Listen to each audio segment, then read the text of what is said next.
Hi friend. So this is a demo of your data type. Okay, let me show you. Yeah, you have given me plenty of data at this time.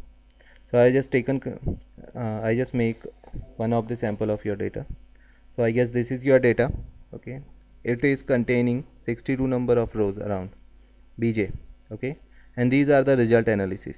Okay, indicator whether it belongs from positive class or negative class. So I just make a demo of your script, okay, using inbuilt as support vector machine. Let me tell you my script first. Okay, main code. So here I just obtaining the input with the help of UI get file. The data is being loaded at data variable. Thereafter I just make some dynamic program so that it can work with any number of rows and column. Most of the time the every data you have given me containing the indicator at the end of the column. So what I did, I just make this thing. Okay, I just get the number of rows and column from this line and feed the indicator at y variable, this variable. Okay, the last number of okay, and at this variable contain every number of column. Okay, the indicator, I'll show you which one the indicator. Okay, stop.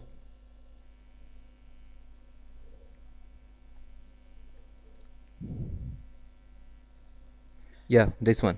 Okay, that this is the indicator. Okay, so first I just run these few lines so that I would be able to show you exact the form of data. Okay, I just click press, it will ask me to select data. I just give the name of your data as f parameter 3 formatted parameter, so you would be able to see the value of indicator at y variable.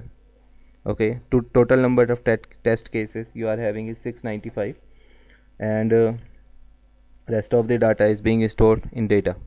So our area of interest is from second number till the last 61th row. Okay, so I just feed these value to the variable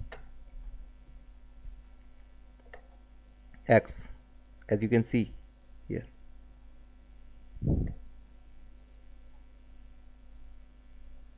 Sorry, at this variable, can you see it? Okay, so x containing the all values of data from second to second last row. Okay, there after I just partitioning the data 70%. No, I haven't used this thing. So let me show you.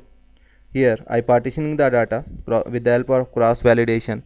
Okay, and the type of validation I'm using holdout. Okay, 70% data is used for train and rest of the 30% data is used for training. Okay, here I run the algorithm for 550 iterations so that whenever whatever the value at what parameter we are getting the highest accuracy is being obtained. Okay, now I'm going to run whole the algorithm. I guess that I have explained everything. So for further query you can call me. Okay, so I'm just running this thing. I just select the data. Okay, and yeah, it's being performing, you can see it, and I'm getting maximum accuracy around 66%. Okay, while the minimum around 50. Okay, so with at this time what I have used inbuilt support vector machine, and for training use SVM train, and for classifying the data for prediction of result we have used SVM classify. Okay, yeah, it is giving low accuracy, so we can improve this accuracy with the help of our improved adaptive SVM, as I have already posted in YouTube. So how you would be able to increase the accuracy of support vector machine. So for the time being, that this is just a demo how you would be able to apply classification on big data and certainly it's working. Okay, so thanks, and this is for all today. Bye.